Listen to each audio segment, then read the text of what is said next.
The Tom Woods Show, episode 706.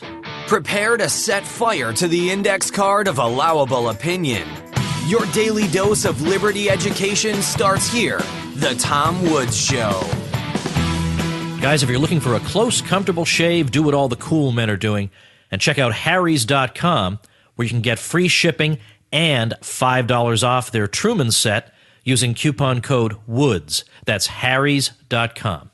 Hi, everybody. Tom Woods here. I'm a little bit under the weather, so if you notice my voice is a little different, which maybe you will, maybe you won't, that's the reason. Yesterday, I promised that there was at least the possibility, let's say, that today's would be a really interesting and compelling episode, and this is indeed the episode I was hoping to have for you, because today I'm talking to author J.D. Vance, whose book, Hillbilly Elegy, a memoir of a family and culture in crisis, is a surprise hit. And as I speak to you right now, it is at number 7 overall on Amazon. Extremely difficult to do that because you're competing against fiction, cookbooks, self-help, all these other categories. He's at number 7 overall, and I told him number 7, of course, is clearly you're in New York Times bestseller territory, and they're going to find out tomorrow, tomorrow being Wednesday, August 3rd, 2016. And, in fact, that is when authors find out. They find out the Wednesday 2 weekends before the list with that person's book comes out. So if he is on the list, it won't be this weekend's list. It'll be the weekend after. So I don't know why they do it that way, but I hope he makes it because it is an extremely interesting and beautifully written book. I don't know what else to say about it. J.D. Vance, as you learn in the book, is a graduate of The Ohio State University as well as Yale Law School. He's worked in the law. He's also a principal investor at Mithril Capital, a global technology investment firm based in San Francisco. And his book, Hillbilly Elegy, is taking a look at the white working class, and in particular, his roots are in Appalachia, and the story talks about how he moves as a youngish boy from Kentucky to Ohio with the hope of escaping the poverty of Appalachia, and the story of his family's lives and the neighbors they knew and the patterns of behavior he observed there, and just all the ins and outs, the abuse, the triumphs, such as they were. It's an astonishing book, really. I just cannot say enough. I've never read anything quite like Hillbilly Elegy, and it really goes to show that it's not quite so easy to devise a government policy to solve a lot of the problems that are raised in this book. These are deeply embedded cultural attitudes and behaviors, and it's not obvious that some kind of public policy devised by a university professor is really going to be able to get to the heart of it. So very, very worthy book, and I'm really glad to be able to welcome the author today. J.D., thanks for being here. Yeah, thank you, Tom. Thanks for having me. I finished reading your book last night. I'm not even going to tell you how late I was up reading this thing, but pretty darn late. Because sometimes I say, because we're in the middle of moving, and sometimes you got to just skim books. But this one, I said, no, this one, every single page, all the way to the end. I could start this off so many different ways, but when you say hillbilly, what are you talking about? So hillbilly is a term that in my family is used as a term of endearment. So my grandma always told us that I grew up with my grandma and lived in her house. She always said we're hillbillies, and what that meant to her is that we were from Eastern Kentucky, coal country. That's where our family roots came from. But it included people who were from Eastern Tennessee or Alabama, Georgia, and so forth. So basically it just includes people who are from the Appalachian Mountains, and even those who immigrated from the Appalachian Mountains to Rust Belt, Ohio, or Pennsylvania like we did. But what it means, I think, at a fundamental level, is that you're extremely loyal to your family, to your country, that you love the mountains and you love the outdoors and you love the people that live in those places. So that's what I think of as a hillbilly. The one thing I'll say is that Mamaw hated when outsiders used the term. She didn't like that the Beverly Hillbillies was a popular show. She didn't like it when other people called her or us hillbillies. She thought it was offensive. But for us, it was a term that we were allowed to use and we were to use proudly. I'll tell you, as I was reading this book, I thought that by the time you got to college and then to law school, probably the insights that you were gleaning were going to get pretty thin. But the insights just kept coming as you looked in the different social situations you found yourself in. You sometimes weren't prepared for these situations. You had self-doubt. It's interesting how what forms us does indeed follow us throughout life. Now, you do spend a lot of time with your grandmother. We learn a lot about her in this book, and she is the woman you credit with basically making it possible for you to do what you did. I mean, you went to law school, you're very successful, and so on. And yet, I almost feel bad mentioning these things, but she poured gasoline on your grandfather and lit him on fire. Yeah. It's hard to get around that. That's exactly right. So my grandparents were both incredible influences in my life, but my grandpa, especially when my mom and my aunt were kids, so before I was born, they were pretty violent, and my grandpa was a pretty violent drunk.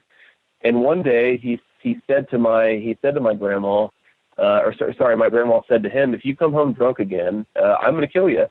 And so about a week later, he came home drunk again. He passed out on the couch, and she poured gasoline on him and lit a match and lit him on fire. And my aunt, who was about 11 years old at the time, put it out.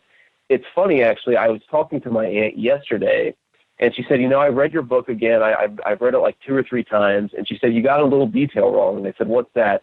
She said, it wasn't gasoline, it was lighter fluid. And I said, oh, my. I said, oh, well, that's I guess not too big of an oversight. But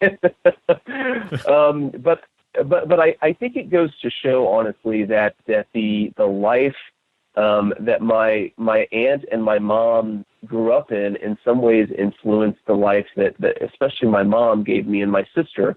And one of the things I hope people take away from it is this idea that family strife and family breakdown is this intergenerational problem.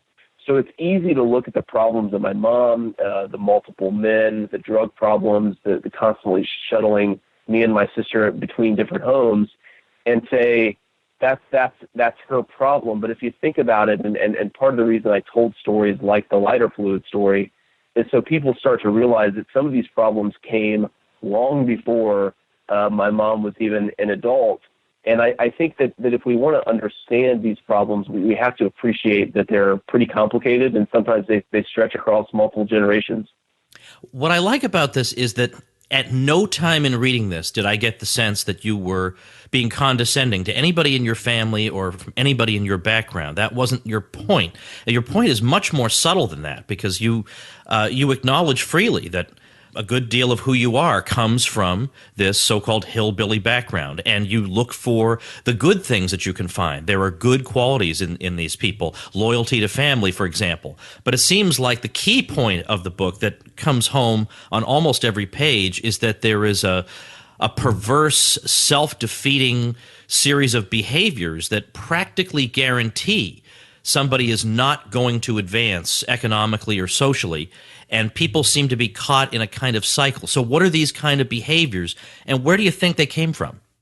So the behaviors, I think, exist on multiple dimensions. So in some ways, it's just the things, not even that people do, but the way that they say things and the way that they think. So I'll give you an example.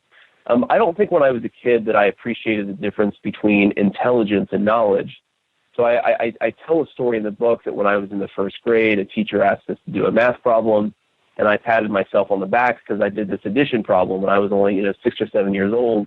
And then the next kid got around, and he did a multiplication problem. It's not obviously that I was too stupid to know multiplication. It's just that I hadn't, nobody had taught me yet. And one of the self-defeating attitudes that I see in the community where I grew up is that people assume that intelligence matters a lot more than hard work.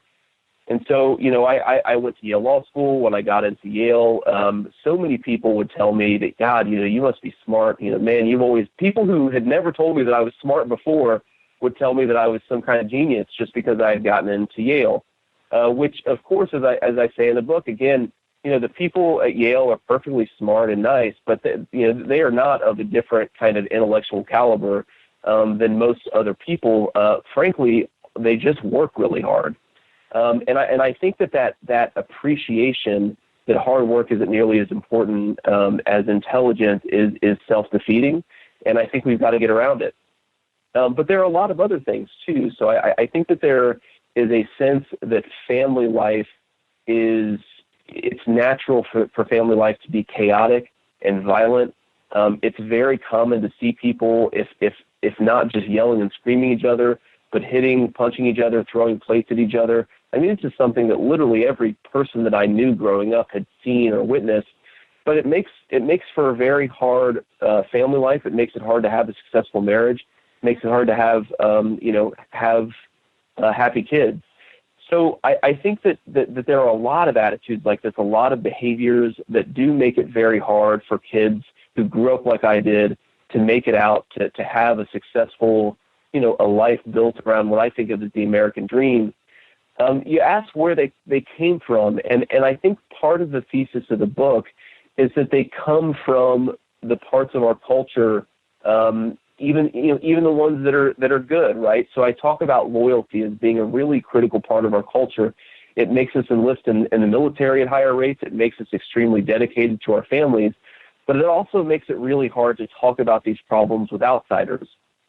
My grandpa once accidentally hit my aunt in the face, and she had a black eye. And when her own brother came over to the house, she was made to hide in the basement because we couldn't talk about those problems with outsiders. We couldn't reveal those problems to outsiders. So I think that they come from very complex parts of our culture.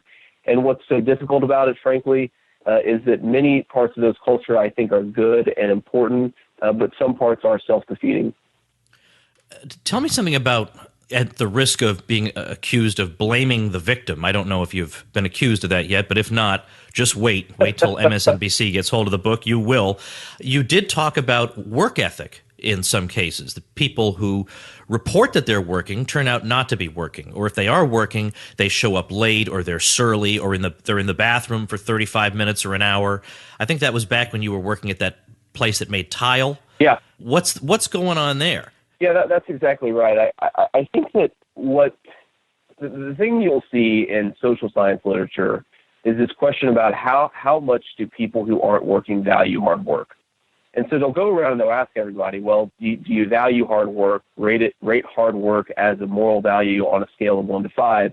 And they'll always find that, of course, everybody values hard work.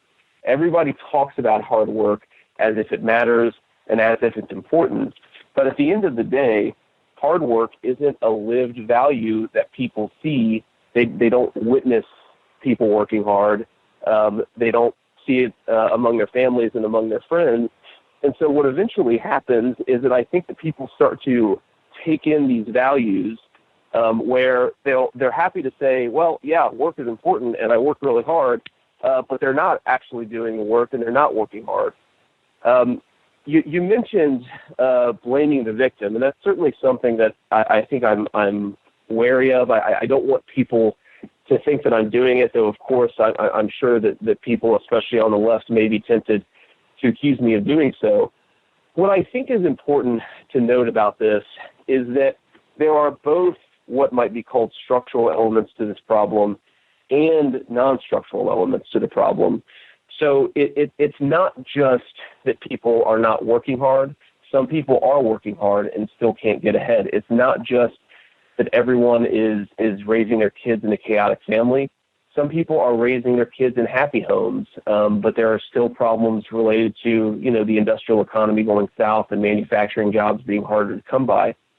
What I think is important, and what I'm hopeful people will be able to get around the blaming the victim language that often gets employed in these situations, is a recognition that these problems are complex, that there are both structural and cultural problems that make up these communities.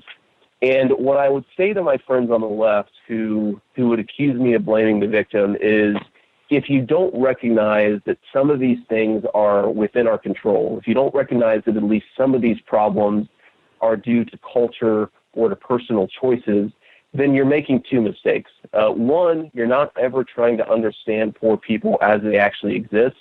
And so I think you're never going to be able to really address their problems. And two, and this is really important, you're not treating the poor as moral agents. The message to the poor people of this country, to kids like me, should not be everything that's happening in your life is not within your control. I think that our message should be fine. Maybe there are certain barriers that you face that are unique to your class or to your neighborhood, but you also have control over your own life. You're a moral agent, and you shouldn't be afraid to go out and do great things because you don't think your choices matter. And I think that that's really important. Of course, this leads to the difficult question when you're dealing with truly pathological behavior. You're describing behavior of your neighbors as well, or the woman who she was complaining of a leak coming from the ceiling. And it turns out the reason that there was a leak was that she'd run the bathtub and it was overflowing, and she was passed out on drugs, the floor below. I mean, this kind of thing over and over, and kids no doubt see and absorb this. They draw lessons about the futility of effort, and it really is astonishing that you somehow, I mean, you had this grandmother who almost took her last dollar to buy you that graphing calculator for $180 to let you know how important your education was, but you were lucky to have that. Yeah, absolutely. I was lucky to have that. And you mentioned the woman who, yeah, she called her landlord because she was reporting a leak, and what had happened is that she had passed out on the bottom floor of her house. She was high on drugs, and she had let the bath overflow, had destroyed the entire second floor of the house. And yeah, like you said, that behavior contains lessons for her kids. Those kids are going to draw, I think, the wrong lessons from her behavior a lot of times. It will make it harder for them to get ahead. And that's just obviously one lesson they learn from a person like that. They learn a lot of other lessons that are destructive and that make it harder to get ahead. You know, what Mamaw, and that's what I called my grandma, what she provided for me is fundamentally a safe and stable home. So I could focus on school. I could focus on worrying about the things that, 15 and 16-year-old kids should be worried about. But she also gave me a sense of willfulness. She was incredibly perceptive, I think, and recognized that there were some destructive attitudes in our community. And she always would say to me, never be like those kids who think the deck is stacked against them. You can do anything you want to. And it was a really funny statement coming from Mamaw because she was a classic Reagan Democrat. This is not a woman, she was much to the left of you or I.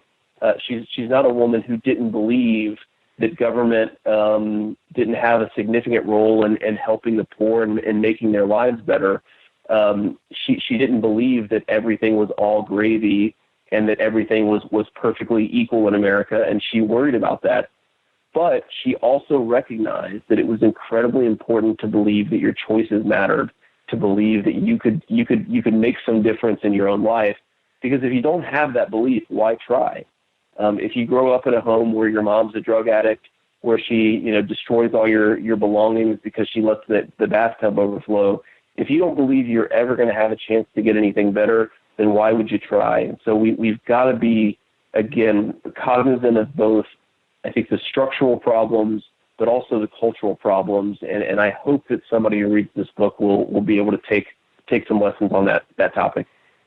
All right, I think I've got some of the best questions of all yet to come, but let's pause for this message from our sponsor.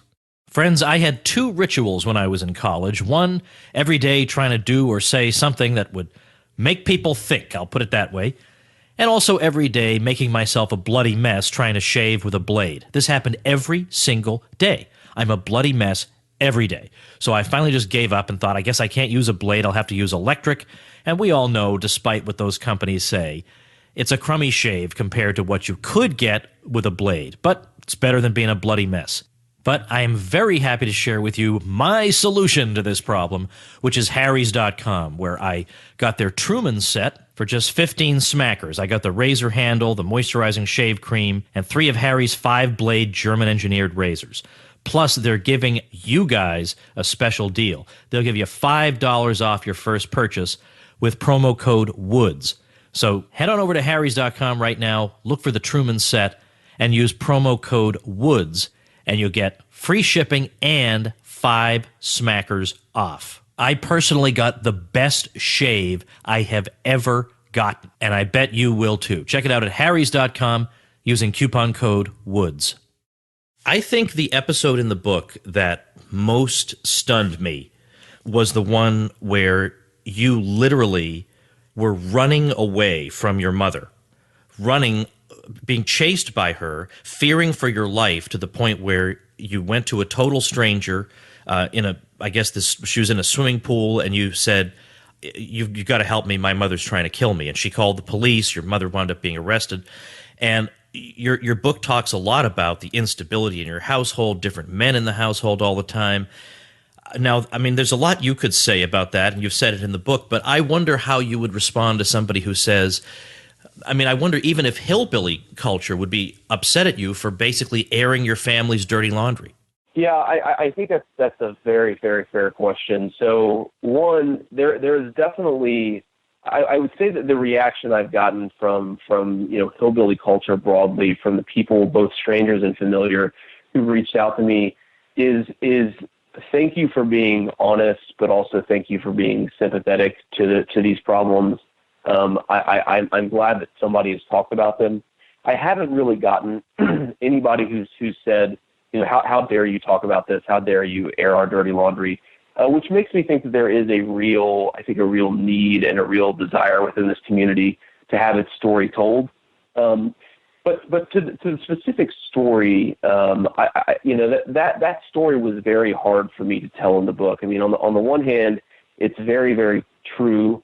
On the other hand, I really love my mom, and she's doing pretty well these days, and it's something that I ultimately decided to tell, because I think that if we're not honest about what's actually going on in these homes, then we're never going to have the conversation we need to have about how to make things better. And I think that if I can get on my soapbox, a big part of the conversation we have about the poor and about inequality and economic opportunity is frankly completely devoid of any recognition of the real facts on the ground. They're completely devoid of how people live their lives and what actually happens. And we've got to change that. We've got to be honest about these problems. And frankly, that honesty leads me to be frank with people that, look, sometimes in these homes, in these families, the biggest problem is not something you can easily flip a switch on and make better. Sometimes the biggest problems are violence in the homes that make it harder for kids to go to school, to grow up in a peaceful, stable family, and ultimately to be good parents and spouses when they grow up, because that's ultimately what this is about, right? It's this constant cycle of violence and chaos that I think doesn't serve anybody. And so I decided to be very honest about what it looked like in our home, and in the hope of starting a conversation. Now, I wouldn't dream of asking you this if you hadn't made yourself vulnerable by writing this book in the first place, but has your mother read it?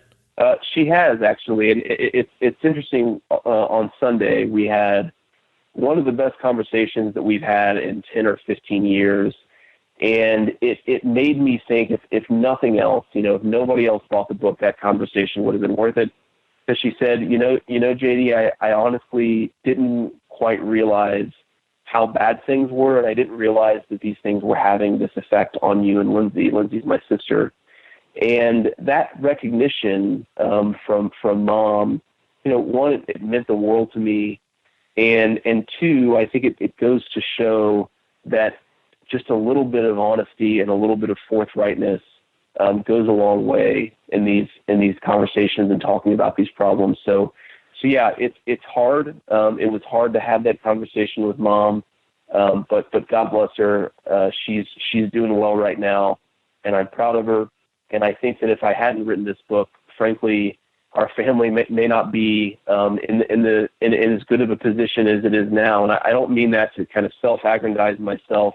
All I mean is that this book has started a lot of conversations between me and my sister, me and my aunt, me and my mom, and everybody else, just about what happened and how we've all processed it. And that's been really good for all of us.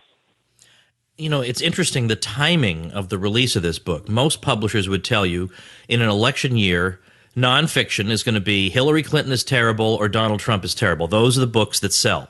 Or here is the economic policy that we should follow. And yet you wrote this book, and somehow you got it to do extremely well. So I'm curious to know, do you have embedded in it some kind of a subtle commentary, subtle political commentary that does make it appropriate for an election year?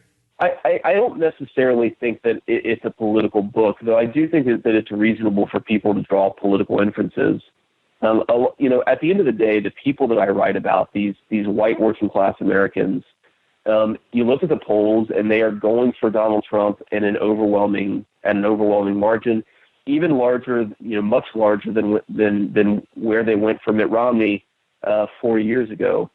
And so I think in some ways, I hope that people who don't understand the Donald Trump phenomenon, they don't understand who are these people that are the most passionate supporters of Donald Trump, frankly, pick up the book and you can read about some of them. You can read about all of it. I think they're really good and beautiful parts about their culture, and you can read about some of the bad things too, as my family experienced it. So I do think it's natural to draw some of these political inferences. The other thing that I'll say about that is I do talk a little bit about politics and policy in the book, especially as I grew older and started to think about these problems.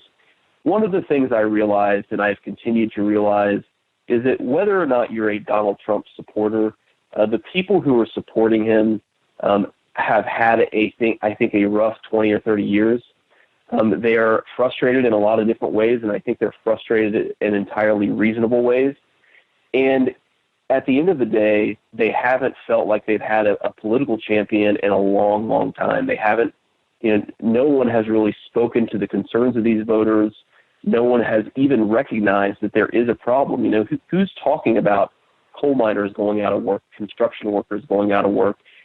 The only person who's really doing it right now is Donald Trump. And so I hope everybody, and especially people on the left who don't understand who Trump's voters are, I do think they can learn a little bit about them if they read this book. All right, a couple quick things before I let you go. I'm curious about how you get publicity for a book like this, because it used to be that you write a book and you can automatically get on Fox News or something. And then it became, if you don't have a news hook, then it's harder to get on. And yet, given the tremendous sales of the book, you must have gotten some big publicity. Where'd that come from, and what do you attribute it to? Yeah, so I've gotten some decent publicity. I haven't been on Fox News yet, which, if anybody from Fox is listening, I'd love to come and chat about the book. Oh, yeah, look, once you hit the New York Times bestseller list, you pitch them again. Yeah, so I think that we've, the publicity that we've had, a lot of the conversations have been about, who are these people who are supporting Donald Trump? Why are they supporting him? What are they like? I think that goes to show just how disconnected, frankly, media and political elites are from big swaths of the country, that they don't even understand who a lot of these voters are. So I do think that's one way that we've talked about it. The second way that we've talked about it, and this has been really important for me, is just to look, if there is a single takeaway from my life, it's that these problems of upward mobility and inequality, they're very complicated. They do not fit easily into a left narrative, and they don't even necessarily fit easily into a conservative or right narrative, as much as I sometimes wish they did. And so one of the ways that I've tried to talk about it is, look, these things are complicated, and if we're not, we're talking a lot about the poor, we're talking a lot about economic opportunity, but frankly, we're not having the conversation that we should have. And hopefully someone who reads this book will appreciate a little bit better the conversation we should be having about these people, because I think it's very important to just be honest about what's actually happening in these people's lives. I'm so curious to ask you one other thing. I know you've written for National Review. If you don't want to answer this, I would understand completely. Maybe you see where I'm going already. That Kevin Williamson article, you know the one I'm talking about? I do, yeah, I know. About white working class communities that are dysfunctional and that deserve to die. You recognize that there is dysfunction, but I bet you wouldn't put it quite that way. No, I definitely wouldn't. And you mentioned earlier that hopefully, and I hope other people think this too, that I'm not condescending and I'm not judgmental. I try to be sympathetic and empathetic about these problems. So I agree with Kevin Williamson that there's a problem in these communities. I write about it. I've experienced it in my own life. But I think that to say that these communities should that they deserve to die is incredibly uncompassionate. And at the end of the day, the people who live in these communities have heard for so long, nothing from media or political elites. They've heard nothing that either appeals to them or that speaks to the concerns and the lived experiences that they've had. I think that they naturally react negatively to someone who says their communities deserve to die. And so the way that I would put it is, yeah, these communities have a problem, but they don't deserve to die. And if we want to encourage them to thrive, we need to be honest about the problem, but we also need to be compassionate and thoughtful about how we might solve some of these problems, both as a community and a culture, but also as a country. Because I think that for too long we've turned a blind eye to these problems, and we should stop doing that. Well, the book is Hillbilly Elegy. I'm linking to it on today's show notes page. This is episode 706. So it's tomwoods.com/706. I'm telling you, you're not going to read this book and say, Woods, I can't believe you wasted my time with this book. To the contrary, you're going to say, this is why I listen to your show, is because you point out books like this to me. I'm so glad you had this success. I bet you weren't expecting it to be. We all fantasize that our books will be big successes, but it's one thing to think about it, another thing to actually experience it. It must be an absolute thrill for you, and I couldn't be happier. It's extremely worthy of attention and thought and discussion, and I'm glad you were able to make some time for us today. Thanks so much. Yeah, thank you for having me, Tom. I really appreciate it. All right, before we wrap up for today, we've got another website started by a Tom Woods Show listener that I want to tell you about, and it's logical-liberty.com. That's logical-liberty.com. Already has numerous posts up, one on the First Amendment, one on the Second Amendment, what it means, one on the subject of whether there's a moral obligation to vote for the lesser of two evils. This has a certain relevance under the present circumstances. So that and more can be found at logical-liberty.com. And the creator of the site puts his intention this way. He says, I'm starting this blog as a way of helping me clarify and put in writing my thoughts on the ideas of liberty, to potentially spread the message to more people, and to hopefully learn a little bit more myself. He goes on to say, I hadn't seen anybody trying to clearly and logically tie their political stances back to simple moral principles, so I thought maybe I'd give it a shot and see if anybody appreciated seeing things laid out that way. So logical-liberty.com is where to go. Remember, you can get a little shout-out like this. I'm going to be putting that site, by the way, at tomwoods.com/706, as the listener website mentioned. I'll do that for you, too, give you that extremely valuable backlink on my site, mention it on the show, give you 24 free video tutorials, and then, just until this Friday, one additional bonus, and then this bonus goes away this Friday, August the 5th, 2016, midnight this Friday. Also giving you a 35-minute screencast video showing you how you can monetize a website and or a podcast. So those are a whole bunch of bonuses you can get if you're just starting up and you haven't gotten your hosting yet. Here's how you get it, tomwoods.com/publicity. Check out the details there, how to get all those goodies. All right, tomorrow we got another fun one. I don't want to give it away, but let's just say I'm very pleased with it. That's so vague. I might as well have said nothing at all. I better quit while I'm ahead. See you tomorrow, everybody. Become a smarter libertarian in just 30 minutes a day. Visit tomwoods.com to subscribe to the show for free, and we'll see you next time.